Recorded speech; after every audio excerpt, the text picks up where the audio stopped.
Hi friends, అందరూ ఎలా ఉన్నారు? మీరందరూ బాగుండాలని కోరుకుంటూ ఇప్పుడు వెళ్ళిపోదాం దెయ్యాల ప్రపంచంలోకి. ఎప్పటిలాగానే ఒక సరికొత్త హర్రర్ స్టోరీలోకి వెళ్ళిపోదాము. ఈ స్టోరీని మొదలు పెట్టబోయే ముందు నా ఛానల్ని లైక్ చేయండి, షేర్ చేయండి, సబ్స్క్రైబ్ చేయండి ఫ్రెండ్స్.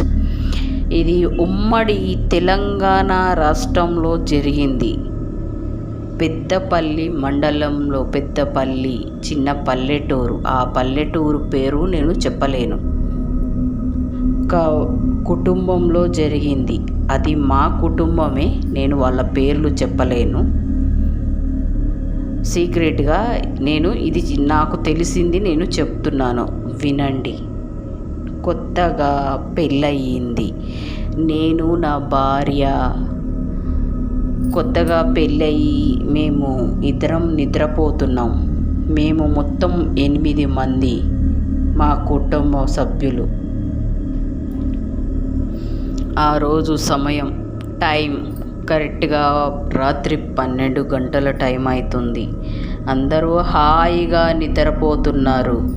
అయితే పైన నా గదిలో నా భార్యతో నేను నిద్రపోతున్నాము.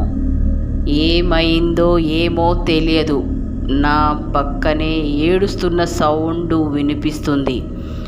అంతే. మొదట్లో పెద్దగా పట్టించుకోలేదు. క్షణానికి ఆ ఏడుపు అన్నది ఎక్కువైతూ ఉంది. ఎవరు ఏడుస్తున్నారా అని కళ్ళు తెరిచి చూస్తే పక్కనే నిద్రపోతున్న నా భార్య కాళ్ళు చేతులు కొట్టుకుంటూ విపరీతంగా ఏడుస్తూ ఉంది. ఆ ఏడుపు చూసి బెబ్బరి కొట్టుకుంటూ పైకి లేచిండు. తన భార్యని చూసి భయపడుకుంటా లేచి ఒక మూలకు వెళ్ళి నిలబడ్డాడు. ఎందుకు అలా ఏడుస్తున్నాడో అర్థమైతలేదు. నా పేరు చెప్పలేదు కదా, నా పేరు రమేష్. నా భార్య పేరు రజని. రజని ఎందుకు అలా ఏడుస్తున్నావు అని చెప్పేసని నేను దగ్గరికి వెళ్ళి లేపుతూ ఉంటే లేస్తలేదు. అసలు ఏ సమాధానం చెప్తలేదు. పూర్తిగా ఏదో లోకంలో ఉండి తనలో తనే ఏడుస్తుంది. ఇక ఆ ఏడుపు ఇంతకి ఎక్కువైతూ ఉంది. రమేష్ వాళ్ళ తల్లిదండ్రులకు కూడా ఆ ఏడుపు వినిపిస్తూ ఉంది. వాళ్ళు హడావిడిగా రూమ్ దగ్గరకు వచ్చి, నేను లోపల టెన్షన్ పడుతున్నా, రజని ఎందుకలా అని చెప్పేసని, ఎందుకు అలా ఏడుస్తున్నావు అని అంటే ఎంత కూడా అసలు స్పందిస్తలేదు. కనుగుడ్లు పైకి లేపి ఇలా ఏదోలాగా ప్రవర్తిస్తుంది. కాళ్ళు చేతులు ఘోరంగా కొట్టుకుంటూ ఉంది. బయట నుంచి డోర్ కొడుతున్న సౌండ్. మా అమ్మ నాన్న రమేష్ డోర్ ది అని చెప్పేసని మా అమ్మ నాన్న విపరీతంగా డోర్ కొడుతుంది. బాబు ఏమైంది? అమ్మాయి ఏడుస్తుంది విపరీతంగా అని చెప్పేసని అడిగితే ఏం చెప్పలేదు. నేను వెళ్ళి డోర్ తీశాను. బాబు ఏమైంది, అసలు అమ్మాయి ఎందుకు ఏడుస్తుంది అని అడిగితే ఏమీ సమాధానం చెప్తలేదు. ఎందుకు అలా విపరీతం కాళ్ళు చేతులు కొట్టుకుంటూ ఏడుస్తుంది? మా అత్త మామ ఇలా అడుగుతున్నారు. తల్లి ఏమైంది నీకు? ఇలా చూడు అని పిలుస్తుంటే అస్సలు పట్టించుకోవడం లేదు. కళ్ళు పైకి ఎత్తి కిందికి అస్సలు చూస్తలేదు. కాళ్ళు చేతులు కొట్టుకుంటూ ఏడుస్తుంది. వీళ్ళందరూ కూడా స్ట్రైట్గా పెట్టడానికి ప్రయత్నిస్తున్నారు, కానీ వాళ్ళ వల్ల అవడం లేదు. ఇంకా రమేష్కి అర్థమయ్యింది. మా అమ్మ నాన్న వైపు చూసేసరికి కళ్ళతోనే మాట్లాడుకున్నారు. వాళ్ళు అవును అన్నట్టుగానే తల ఊపుకున్నారు. వెంటనే వాళ్ళ ముగ్గురు బయటికి వెళ్ళారు. బయటికి వెళ్ళి రమేష్ అమ్మాయి పరిస్థితి చూస్తుంటే ఎందుకో నాకు అనుమానంగా ఉంది. అదే వచ్చింది అని అనుకుంటున్నాను. ఏం చేద్దాము నాన్న, ఏం చెయ్యాలో నాకు కూడా అర్థమవుతలేదు. మొన్ననే కదా దాన్ని వదిలించింది. ఇప్పుడు ఏం చెయ్యాలో నాకేమీ అర్థమవుతలేదు. అరే, ఏం చేసుడు కాదు, ఒకసారి వాళ్ళ అమ్మా నాన్నకి ఫోన్ చెయ్యి. ఎందుకంటే లాస్ట్ టైం వాళ్ళే వచ్చినప్పుడు వాళ్ళ అమ్మే కదా. ఇక్కడ ఒక సంగతే అండి, వాళ్ళ అమ్మకి అమ్మవారు వస్తుంది, అమ్మవారు మీదకి వస్తుంది. ఇంతకుముందు అలాగే రజనీకి అలా జరిగినప్పుడు వాళ్ళ అమ్మ దేవత వచ్చి చెప్పింది, అలా తాయెత్తు కట్టించిండ్రు. అప్పుడు సైలెంట్ అయిపోయింది, వదిలిపోయింది అని అనుకున్నాం, కానీ వదిలిపోలే. వాళ్ళకి ఫోన్ చేసాం మేము. ఫోన్ చేస్తే ఫోన్ బాగా నిద్రలో ఉన్నారు. అది అర్ధరాత్రి సమయం. 2-3 సార్లు ఫోన్ చేసినా ఫోన్ లిఫ్ట్ చేయలేదు మా అత్త, మామ, మా బామ్మర్ది. లాస్ట్కి మా బామ్మర్ది ఫోన్ లిఫ్ట్ చేశాడు. అరే, ఫోన్ ఎందుకు లిఫ్ట్ చేస్తలేరా బావా, ఏమైంది బావా, ఇంత అర్ధరాత్రిలో ఫోన్ చేసినావు అని చెప్పేసాని అడిగిండు. అలా కాదురా, మీ అక్క రజని మీ అక్క అని చెప్పేసానంటే, అక్కకి ఏమైంది బావా అని చెప్పేసానని అడుగుతున్నాడు. కానీ అసలు బాగా టెన్షన్ పడుతున్నాడు రమేష్, ఏ విషయమూ చెప్తలేడు. వెంటనే వాళ్ళ నాన్న ఫోన్ తీసుకొని, నేను అంకుల్ని మాట్లాడుతున్నాను, ఏమైంది అంకుల్, చెప్పండి అంకుల్, ఏమైంది అంకుల్ అని చెప్పేసానని, ఏమైంది అంకుల్ చెప్పండి అంకుల్ అని అంటే, మీ అమ్మా నాన్నని తీసుకొని వెంటనే రా బాబు, అమ్మాయి మళ్ళీ అలానే చేస్తుంది అని చెప్పేసని చెప్పిండు అంకుల్. సరే అంకుల్, వెంటనే నేను బయలుదేరి వస్తున్నాను. అమ్మా నాన్నని తీసుకొని, మా అమ్మ నాన్నని, పిన్ని వాళ్ళని మేమందరం కలిసే ఉంటాం. మేమందరం ఎక్కడ ఉంటామంటే గోదావరి ఖనిలోనే ఉంటాం. మేము మమ్మల్ని అందరినీ తీసుకొని వెంటనే పెద్దపల్లికి రావడం జరిగింది. అదే రాత్రిలో సుమారుగా మేము వచ్చే టయానికి రాత్రి 3 గంటల సమయం అయింది. మా అక్కని చూసేసరికి, నా బిడ్డని అలా చూసేసరికి నాకు చాలా బాధ కలిగింది. ఆ పరిస్థితిలో మా అక్కని చూసేసరికి నా నోట నుండి మాటలు రాలేదు. పరిస్థితి చేయి దాటినట్టు అయిపోయింది. అలా కాదు, ఇది ఎలా జరిగిందో ఏమో నాకేం అర్థమైతలేదు. మళ్ళీ ఎలా వచ్చింది? మొన్ననే కదా మన ఇలా తాయిత్తవన్నీ కట్టించాము, అది వెళ్ళిపోయింది అని అనుకున్నాము కదా, మళ్ళీ ఎలా వచ్చింది? కానీ మళ్ళీ అక్కడికే తీసుకెళ్దామా అని చెప్పేసానని అనుకున్నాము. కానీ వెంటనే అమ్మవారు వాళ్ళ అమ్మ మీదకి వచ్చి తన జుట్టు పట్టుకొని, నువ్వు వెళ్ళినట్టే వెళ్ళి మళ్ళీ ఎలా వచ్చావు, నీకు ఎంత ధైర్యమో, అసలు మళ్ళీ పోయినట్టే పోయి వచ్చావు నువ్వు, నీకు అసలు ఎంత ధైర్యము అని తన జుట్టు మొత్తం ముడి కట్టి నెత్తిన జుట్టు పట్టుకొని అడుగుతుంటే తను ఏమీ మాట్లాడటం లేదు, పక్క నవ్వుతూనే ఉంది. ఇంతకి అమ్మవారికి కోపం వస్తూ ఉంది. చాలా అంటే చాలా కోపంగా ఉంది. ఆమె రజని వికృతంగా నవ్వుతుంది. అసలు వీళ్ళకి ఏం జరుగుతుందో కూడా అర్థం కాలేదు. అమ్మవారు అడిగి శాంతి అయ్యింది. కానీ ఇది వికృతంగా నవ్వి స్పృహ తప్పి పడిపోయింది రజని. మాకెందుకో చాలా భయంగా ఉంది. సరే, ఇలా కాదు, ఇక్కడ ఒక గుడి ఉంది కదా, నరసింహస్వామి గుడి, ఆ గుడి దగ్గరికి తీసుకెళ్దాము. తీసుకెళ్తేనే ఎందుకంటే అమ్మవారు వచ్చి ఇంత గట్టిగా అడిగినా కూడా అది భయపడతలేదు, జంకుతలేదు. కాబట్టి ఖచ్చితంగా అక్కడికి గుడి దగ్గరికి తీసుకెళ్ళాలి.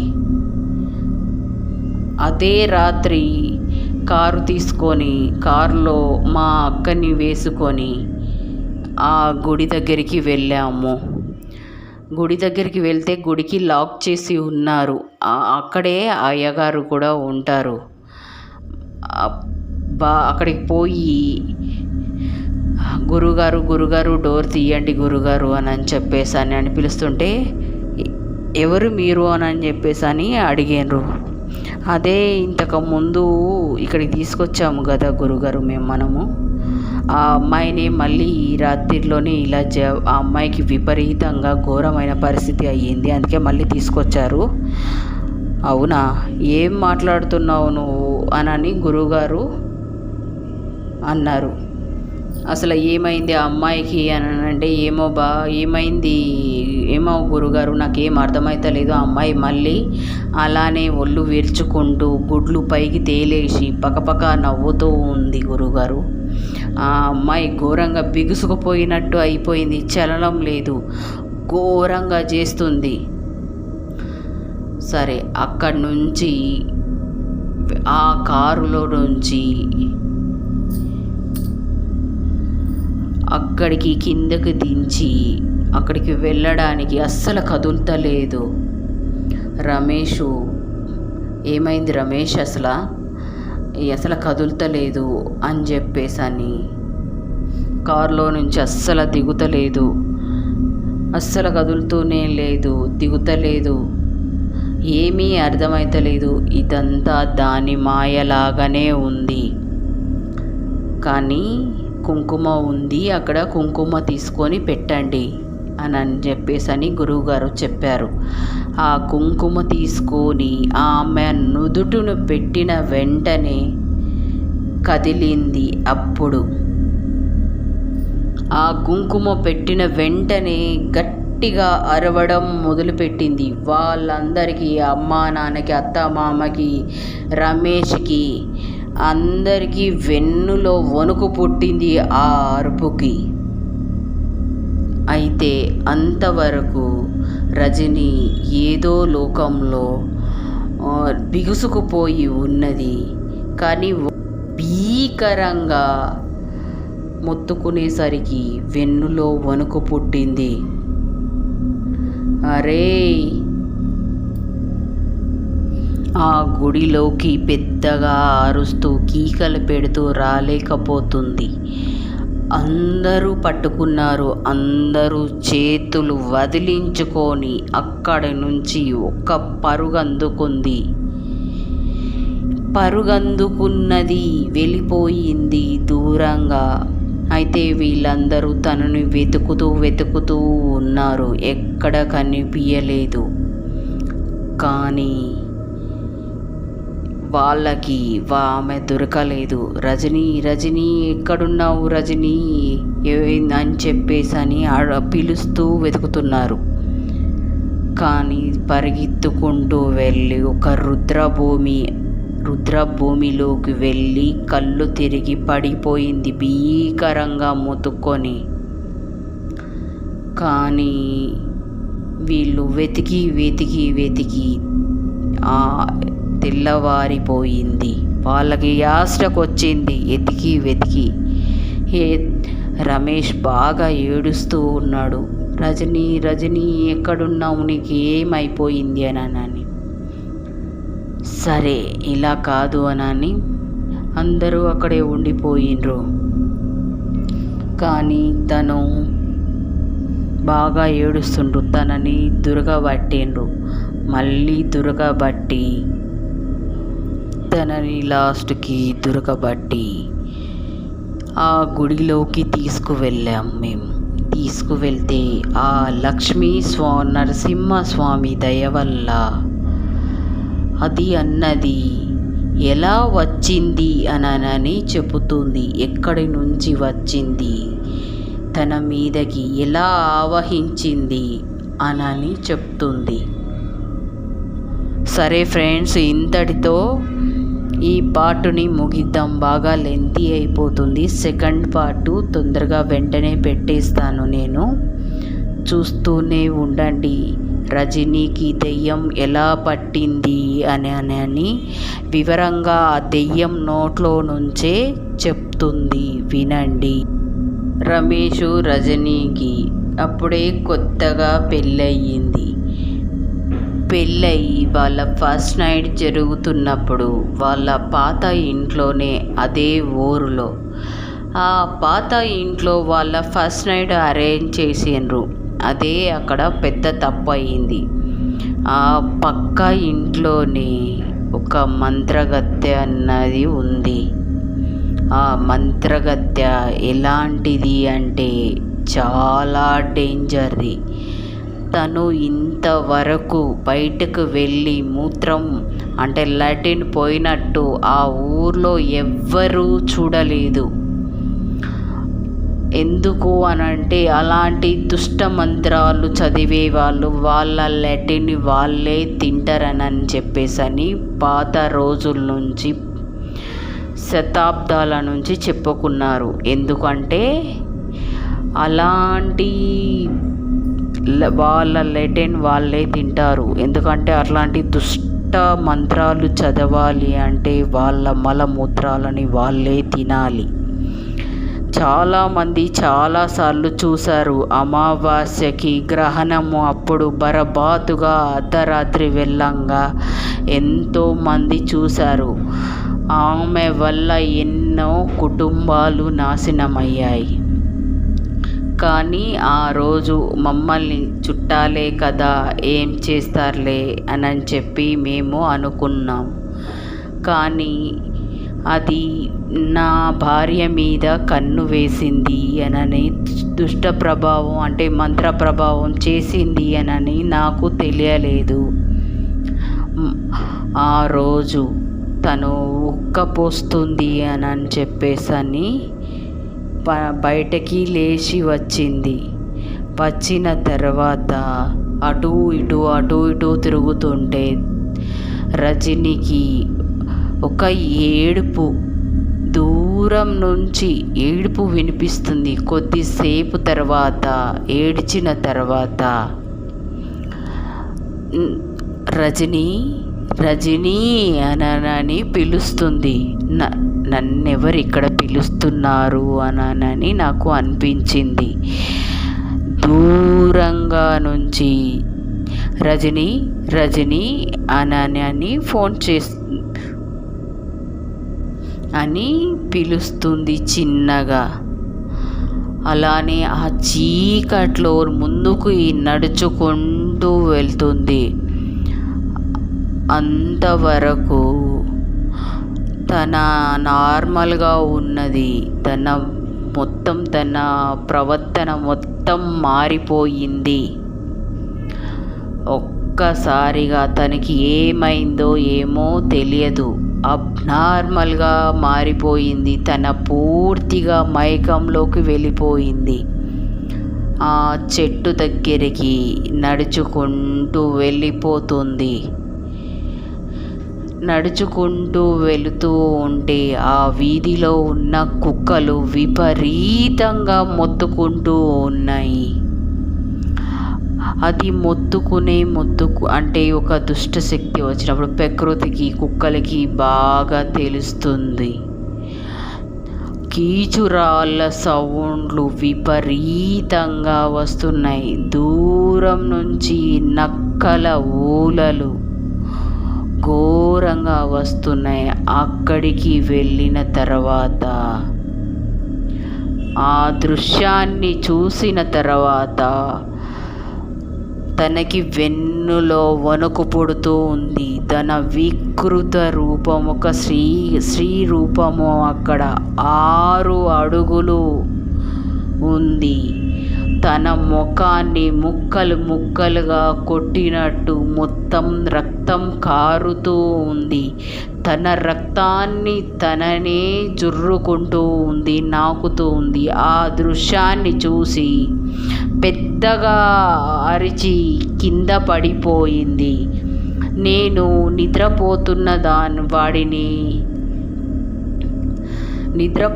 వాడిని బెబ్బరు కొట్టుకుంటూ లేచి రజనీ ఎక్కడున్నావు నువ్వు అని పిలుస్తూ పరిగెత్తుకుంటూ బయటకు వెళ్ళాను. మా అరుపు అన్నది మా అమ్మ నాన్న కూడా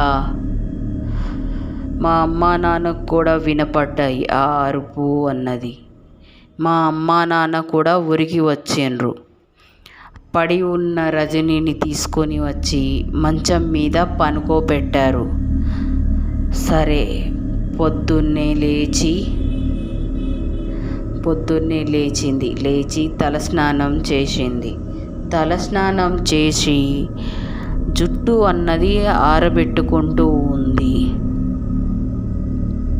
ఆరబెట్టుకున్న టైంలో, జుట్టు విరబోసుకున్న టైంలో విరబోసుకొని తన కళ్ళని పైకి పెట్టేసి పైకి చూస్తూ ఉంది. తనకి ఏమీ అర్థం కాలేదు. రమేష్కి వాళ్ళ అమ్మ నాన్నని కూడా పిలిపించి చూపెట్టిండు. వెంటనే వాళ్ళ అమ్మకి ఫోన్ చేసిండ్రు. అమ్మా నాన్నకి ఫోన్ చేస్తే వాళ్ళ అమ్మ నాన్న ఇద్దరు వచ్చారు. ఆ విషయం ఎలా తెలుసుకున్నారు అంటే, అమ్మ వచ్చిన తర్వాత అమ్మవారు వచ్చి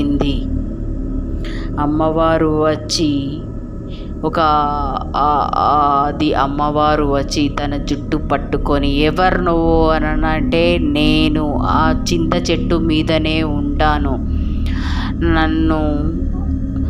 నేను ఈ రోడ్డు మీద యాక్సిడెంట్లో చనిపోయి ఇక్కడే తిరుగుతూ ఉంటే నన్ను నా గురువు ఆ మంత్రగత్తె అన్నది నన్ను ఆవాహన చేసుకుంది. అందుకే ఆమె చెప్పినట్టు నేను వింటున్నాను. అందుకే నేను నీ బిడ్డని పట్టుకున్నాను. నీ బిడ్డని నేను తీసుకెళ్ళిపోతాను. నాకు ఆదేశం వచ్చింది. ఇప్పటికే దాన్ని ఒంట్లో ఉన్న రక్తం మొత్తం తాగేశాను. ఎందుకు నేను వదిలిపెట్టా నీ బిడ్డని? నీ భార్యని కూడా వదిలిపెట్టనురా. నేను తీసుకెళ్ళిపోతా. ఇది నా ఆహారం. ఎన్నో రోజుల నుంచి నేను ఆకలితోని ఉన్నా. దాని వికృత రూపం చూసి కళ్ళు మొత్తం పూర్తిగా ఎరుపు రంగుగా మారిన కళ్ళని, దాని వికృత రూపము అంతా రజనీ ముఖంలోకి వచ్చేసింది. తను గట్టిగా మొత్తుకుంటూ ఉంది, నన్ను వదిలిపెట్టండి, నేను వెళ్ళిపోతా ఇక్కడి నుంచి, నేను వదలండి అని చెప్పేసి అని భీకరంగా మొత్తుకుంటుంటే అదిరిపోతూ ఉంది. అక్కడ ఉన్న వాళ్ళందరికీ వెన్నులో వణుకు పుడుతూ ఉంది. అక్కడ ఉన్న వాళ్ళందరూ గట్టిగా పట్టుకున్నారు. మమ్మల్ని వదిలించుకొని వెళ్ళిపోవాలి అని అనుకుంటుంది రజని. ఆ ఆత్మ ఆవహించి ఉంది. కానీ ఆ అర్ధరాత్రి సమయంలో దానికి బాగా భయంకరంగా శక్తులు ఉంటాయి. కానీ ఈ టైంలో ఏం చెయ్యాలి, ఇలా తప్పించుకోవాలి అని చూస్తుంది. ఏం చెయ్యాలి అని ఏమీ అర్థం కాలేదు. అయితే అమ్మవారు చెప్పింది, ఎవరు నువ్వు, వెళ్ళిపోవాలి అని అంటే, నేను దీన్ని తీసుకొని వెళ్తాను, ఇది నా ఆహారం అయిపోయింది. ఈ అమావాస్య రోజు పూర్తిగా నా వశమైపోతుంది. నేను వదిలిపెట్టా. మీరు ఎవ్వరు ఏం చేసినా కూడా. తనని అప్పుడు పూర్తిగా చూసాం. తను మొత్తుకుంటుంటే పూర్తిగా దెయ్యం రూపంలోకి వచ్చేసింది. అందరం ఆ రూపాన్ని చూసి చాలా భయపడ్డాం మేము. అయితే అమ్మవారు గట్టిగా జుట్టు పట్టుకొని, ఇది భయంకరమైన చిల్లంగి విద్య, ఇది నా వల్ల అయితే కాదు. అందుకనే మీరు లక్ష్మీ నరసింహస్వామి గుడి దగ్గరికి తీసుకెళ్ళి, అక్కడ స్వామివారు ఉన్నారు. ఆ స్వామివారు అక్కడ ఆయన తాయెత్తు కడతారు. ఆ స్వామివారు మీదకి వస్తారు. ఆయన మీదకి అక్కడికి తీసుకెళ్ళండి. అక్కడికి తీసుకెళ్తేనే నీ బిడ్డ బతుకుతుంది, లేదంటే నీ భార్య బతుకుతుంది, లేదంటే అది తీసుకెళ్ళిపోతుంది అది మమ్మల్ని వదిలిపెట్టుకొని పరిగెత్తాలి అని చెప్పేసానని చూస్తుంది. అక్కడికి తీసుకెళ్ళిన తర్వాత ఎంతకీ వస్తలేదు లోపలికి. ఘోరమైన పరిస్థితిలో ఉంది తను. కానీ ఒక దెయ్యం బారిన పడి ఇలా కష్టపడుతూ ఉంది. ఆ గుడిలోకి తీసుకెళ్ళి 3 రోజులు అక్కడే నిద్ర చేపియమన్నారు. నిద్ర చేపించి తాయిత్తు కట్టిండ్రు ఆ గురువు గారు. కట్టిన తర్వాత ఇంటికి తీసుకొని వచ్చాం. ఆ గురువు గారు ఇలా చెప్పిండ్రు, ఒక 3 రోజులు 11 రోజులు ఎట్టి పరిస్థితిలో ఇంట్లో నుంచి బయటికి వెళ్ళనీయకండి. ముఖ్యంగా ఆ చింత చెట్టు వైపు అస్సలే వెళ్ళకండి. ఆ పెరడులోకి వెళ్ళనీయకండి. ఈ అమ్మాయిని వెళ్ళనిస్తే ఆ భయంకరమైన ఆ రూపం మళ్ళీ ఆవహించే ప్రమాదం ఉంది. నేనైతే ఇప్పుడు తాయిత్తు అయితే కడుతున్నాను అని చెప్పి తాయిత్తు కట్టిండ్రు. తాయిత్తు కట్టిన తర్వాత నార్మల్ అయిపోయింది. తర్వాత 3 రోజుల తర్వాత అక్కడికి వెళ్ళడం, అక్కడ వాళ్ళ అమ్మ వాళ్ళ ఇంటికి వాళ్ళ అమ్మ తీసుకెళ్ళింది. అక్కడే ఉంచుకుంది. మంచిగా అయిపోయింది. కానీ మంచిగా అయిపోయింది కానీ ఆ 3 రోజులు కలలో కనపడు, రజని రజని రా, ఇక్కడికి రా, నేను నీ కోసమే ఉన్నాను, బయటికి రా, ఆ తాయిత్తు తీసేయి, నువ్వు నాతోటి రా, నేను ఒక్కదాన్నే ఉన్నాను అని రోజు కలలో కనపడి డోరు టక్క టక్క కొట్టుడు, తనని పిలిచినట్టు అనిపించుడు, ఇవన్నీ వాళ్ళ అమ్మకు చెప్పింది. ఏం భయం లేదమ్మా, ఇంకా ఏం చేసినా కూడా నువ్వు ఎట్టి పరిస్థితిలో డోరు తీయకు, బయటకు వెళ్ళకు, నువ్వు ఎటు వెళ్ళకు అని వాళ్ళ అమ్మ చెప్పింది, ధైర్యం చెప్పింది.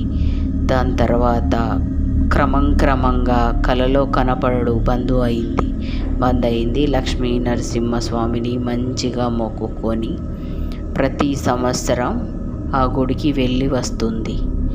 ఆ దెయ్యం బాధ నుంచి, ఆ పీడ నుంచి దూరం అయిపోయింది. కానీ ఈమెకి ఇలా అంటే కొత్తగా మంత్రాలు నేర్చుకుంటుంటే వాళ్ళకి పంపించడమే తెలుస్తుంది, మళ్ళీ తిరిగి తీసుకోవడం తెలియదు. ఈ మంత్ర తంత్రాల బారి నుంచి, ఈ దుష్ట ప్రభావాల నుంచి ఎంతోమంది కొన్ని సంవత్సరాల నుంచి బాధపడుతూ ఉన్న వాళ్ళు ఎంతోమంది ఉన్నారు. ఈ దుష్ట శక్తులు బారి నుంచి పడి ఎంతోమంది చనిపోయి కూడా ఉన్నారు. వాళ్ళకి మంత్రం చేయొస్తుంది, రిటర్న్ తీసుకోరాదు ఫ్రెండ్స్. అందుకే కొంచెం జాగ్రత్తగా ఉండాలి. ఎక్కువగా దేవుణ్ణి నమ్ముకొనే ఉండాలి. దేవుడే కాపాడుతాడు. మీరు ఈ స్టోరీ విన్న వాళ్ళకి మీకు ఎలా అనిపించిందో మీరు ఒక కామెంట్ పెట్టండి నాకు. ఇది నేనేం ప్రొఫెషనల్ ఏం కాదు, నా లైఫ్లో జరిగినాయి, నేను చూసి మా సొంత అక్కకే ఇలా జరిగింది, నేను అందుకే చెప్తున్నాను. ఏం కల్పించి క్రియేషన్ చేసి చెప్పినవైతే కాదు, ఇవి రియల్గా జరిగినాయి. ఇంకా ఎన్నో మంచి రియల్ హర్రర్ స్టోరీస్ ఉన్నాయి. మీ అందరికీ ఖచ్చితంగా నేను పోస్ట్ చేస్తాను. లైక్ చేయండి, షేర్ చేయండి, సబ్స్క్రైబ్ చేయండి ఫ్రెండ్స్.